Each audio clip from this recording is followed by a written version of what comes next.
Hello and welcome to a new episode of Digital Alchemy, and today I want to show you some of the features of Houdini to bring your ideas to life.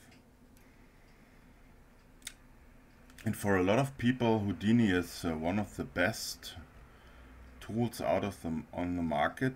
It's from Side Effects. Side Effects is a company from Toronto, from Canada, and Houdini's heart is actually procedural. Procedural means you work with mathematical parameters and sequences to approach different results. It's node based. Nodes are little visual helpers that actually program your design with the help of different tools you can access in Houdini. And for example, when you press the tab button, you can see what little helpers and tools in form of nodes you have here. And it reaches from crowds to NURBS to terrain tools, VDB. VDB is the volume database. It's a technology to store volume information, and with all those great nodes here, you have actually unlimited possibilities to put your idea we have discussed in the last podcast to a new level. Houdini has a totally different approach how things work, which actually means that you work on certain levels. For example, the object level. This is where you create your objects, like file imports. You can import files here, like OBJ, Alembic, BGO, the Houdini internal storage, and you can see here those are all the elements you can import into your scene, from FBX to Alembic, OBJ, Lightwave, VDB. So DXF, construction data. So you are very free and very unlimited to bring your geometry or whatever it is, your idea, actually into Houdini. So this all happens on the object level. You can enter the object level here in the tab here on the OBJ level. You have levels which control the output of your scene. In the output level, you can enter different render nodes. As you may know, Houdini is working primarily with Mantra, and you have also the ability to use RenderMan, you can use Redshift, you can use Octane, and you also can use V-Ray in a beta version. For our presentation here, I will stick to Mantra, and you have the shop level, which is the shader operator. The shader operator controls the look of your materials, of your elements, of your effect, of your file you have in Houdini. And you can here see that when you press the tab button again, you can start using procedural materials and shops, shader operators. You have the material layer where you can actually use predefined materials to shade your effect. Houdini is very heavily used as an effect tool because it has implemented flip simulations. Flip simulation is a liquid and water fluid simulation tool. You can use pyrographics. You see it up here in this tab where you can create your different elements like lights, collision objects, particles, grains, when you need to simulate sand. You have rigid bodies here. You can do a rigid body simulation. Rigid body means you have a body that is simulated in a rigid state and interacts with other objects in your scene. You have the particle fluids, which are the flip fluids here. You can use viscosity fluids. Viscosity is often in relation to fluids that have a certain state of energy, like water has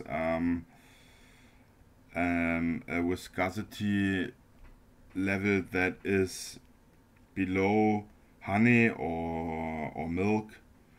All those liquids that have a more rigid appearance, like you could also simulate concrete, liquid concrete when it's when it's not in the solid state, when it's in the production. You can use mud or slime or all that stuff. This is all here in the viscosity tab. You have a very powerful ocean tool. With the ocean tool you can create wave tanks, beach tanks, you can create large oceans and very vast ocean behavior. It's very powerful, just to name a few here. And for most of you, the PyroFX shelf tool here is coming with a lot of preset explosion setups. You can use billow smoke, you can use smokeless flames when you want to make bonfires or something like that. I really can recommend to learn Houdini.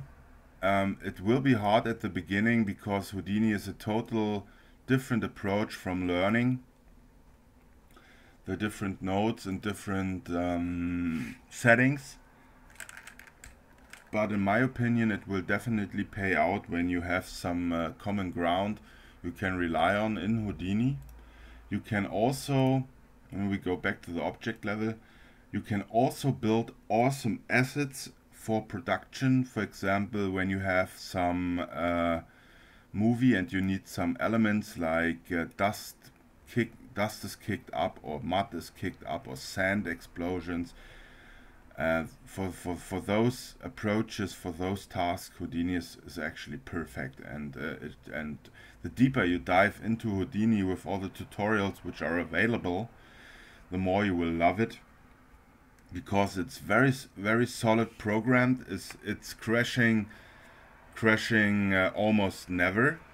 Just when you really fuck things up, then yeah, it's crashing. But the workflow actually is pretty awesome because you have very less crash times.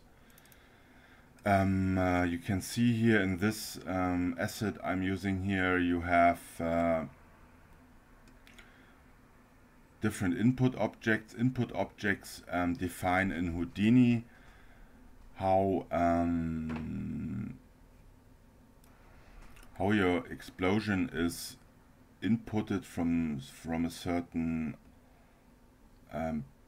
mesh or object, a source. And in my case here I have the test geometry rubber toy. You can, when you go on the node, you have here the different buttons like eye or template. You can freeze it, you can get information from your certain node, like how many points is it made of, how many primitives, how many vertices, of how many polygons it's made up. You can check where it's coming from, how many memory is it using. Is it synchronized? How much time does the cooking need? I mean, this is a lot of information, but at the end of the day, it's very important to have a overview what your nodes are doing in a memory way and in a calculation way. And as you can see, we have here vertex attributes, which means UVs are applied. UVs are very important for texturing. Those are texturing coordinates. And when you now double click on this node here, I go back and double click on the test geometry, you will see that it's made of different sub networks. Here we have a file node where it's loading the actual geometry. We have a material node where the material is applied. We have a switch that is turning a certain condition on and off. And we have an X form here to reset the transformation to make it fit in the workspace.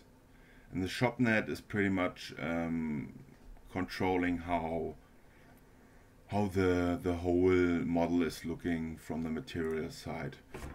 When you should have a model or an asset or a node that is not accessible, because here everything is grayed out, you can always go on the asset, right click, and make allow editing of content. Then the lock here is opening, and now you can see that you can change everything inside the subnetwork here. And as we can see here, it's the geometry file. We can change the material here. It's a toy shader in the shopnet. And this is what makes Houdini very powerful. You can actually change almost every aspect of your geometry, of your effect, and make it very custom, very good usable, and you have no limitations what it means to control your tool in the aspect of your vision, your idea. We have discussed in the later podcast. The test geometry here is then feeded into a mountain. When you want to make your node visible in the working stage, you click here on this I button, and then you see your node is actually this little rubber toy here, this sea horse. And this is feeded into a mountain. The mountain node is a node that, like the name is assuming, it's pretty much creating a mountain deformation over your geometry. When I click here on the eye now, you can see how it's distorted. This is the mountain effect you get from the mountain node here. You can change the height of your tool, and this will procedurally change the whole effect you're working on when it's inside the network. It's then going into a clipping node, which means it's cutting away, it's clipping the geometry source of our explosion tool here in a certain way. You can see it's clipped to the ground, and then we have a polyfill to fill the polygons with on the sub level. We then have a remesh here. It's actually remeshed, which means it gets new topology.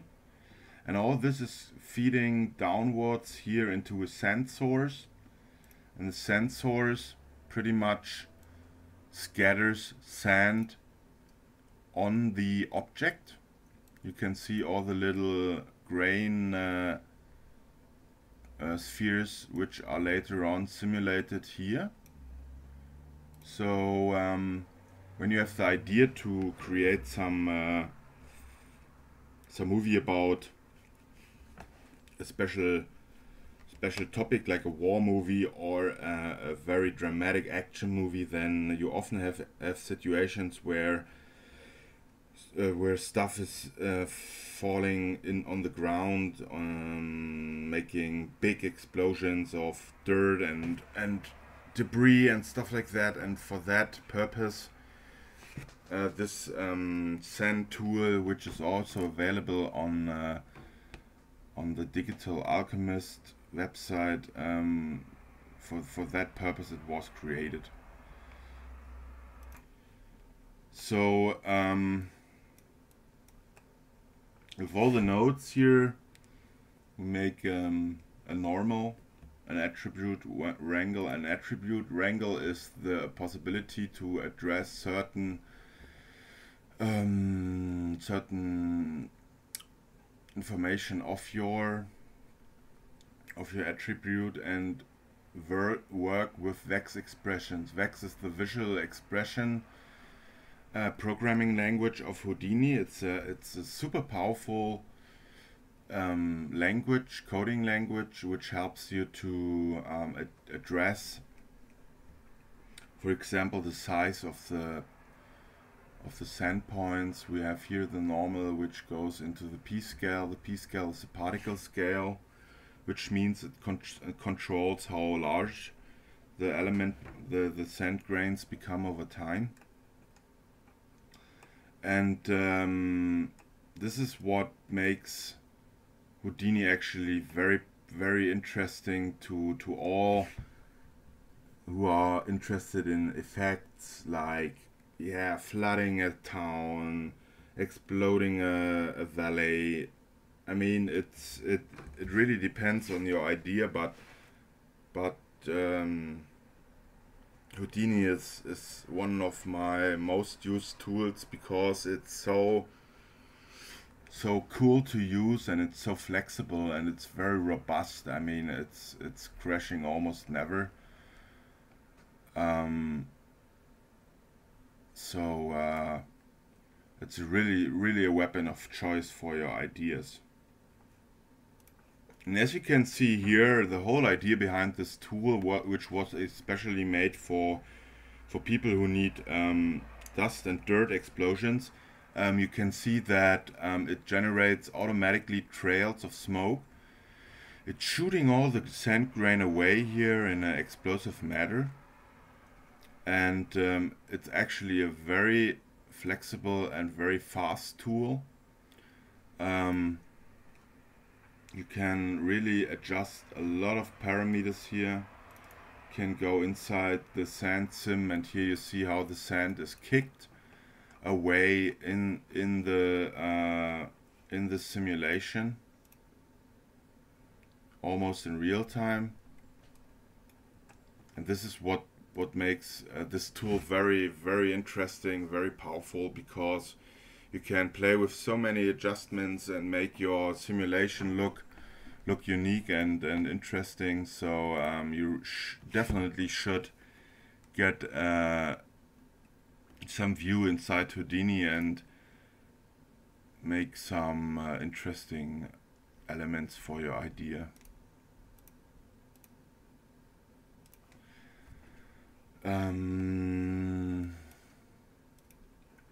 As you can see here in the node tree, the sand is controlled by some pop object. Pop objects are particle operator.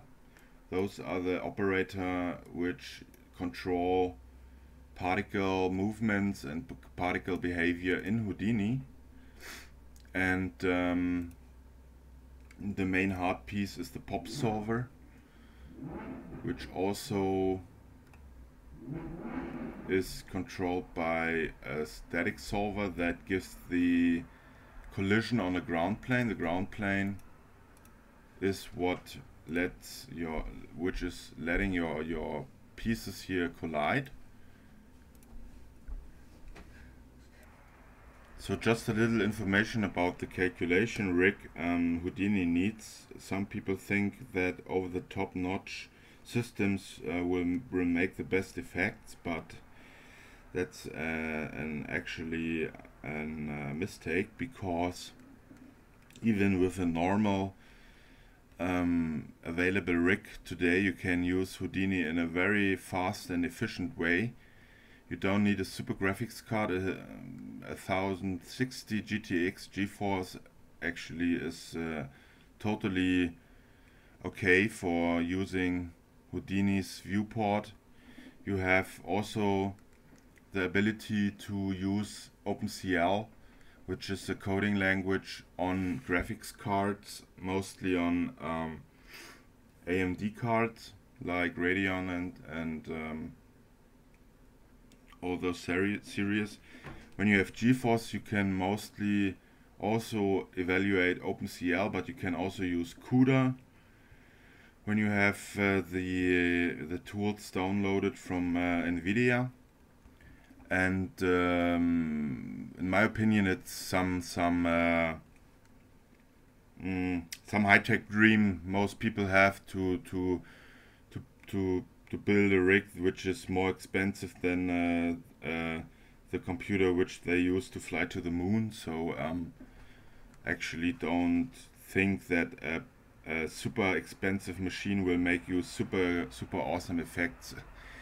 You always have to keep in mind that people have done awesome effects 10 or 20 years ago with an eighth of this what is possible today. So don't get too stressed about, oh, I need the best machine and I want to be the best computer man. It's all bullshit, because the learning curve in Houdini is also possible with lower systems and standard graphic cards. So just to put some pressure out of this pot. So I will constantly make more Houdini tutorials to show you the power of Houdini and how you can connect this master tool to your ideas and visions. And I want to show you some short rendering here. We have here the render view, the render tab, which is connected to the output here, which is the mantra view. We have mantra here and we have some cameras here.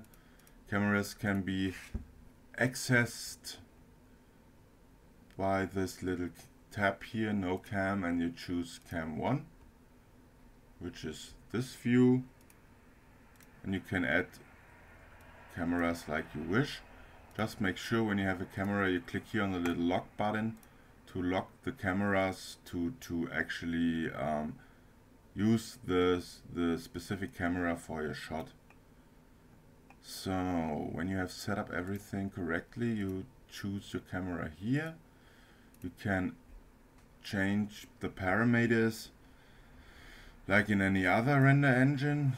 I will go in depth to this setting here, to those settings here a bit later, and just show you some quick rendering with the preview calculator of Mantra, which is this little button here. And as you can see, you get good results in a good amount of time to pretty much direct your effect. It has motion blur applied and everything else, and when I turn on turn off the preview view, it will jump right into the production rendering. And when you click in the area of your image, Houdini starts to render this part of your image. And here we can see our source geometry we just created in the beginning. And as you can assume, this is a very fast and very heavy explosion from the speed you can see in the motion blur here. And we will wait until it's rendered. It should be done in about 1 minute. this is the estimated time approach here, or assumption, whatever. It's telling you how much it will actually maybe take to render, because computer times are not world times. Even Windows time is a very mysterious thing. And yeah, so that's it pretty much for this little podcast. I hope you enjoyed it. I hope you learned something, and I hope you were able to get inspired. Don't get too stressed about all the possibilities here in Houdini. It really takes time to learn this muscle of choice, this flagship from the future, because nothing was ever done in one day. And give yourself some time to get used to all the stuff, and you will see at the end, after some time, it will really pay out. So thanks a lot for watching again this podcast. I hope you enjoyed it, and give us a like. Don't hesitate to subscribe, and I see you soon in the next one. And thanks for watching. See you soon.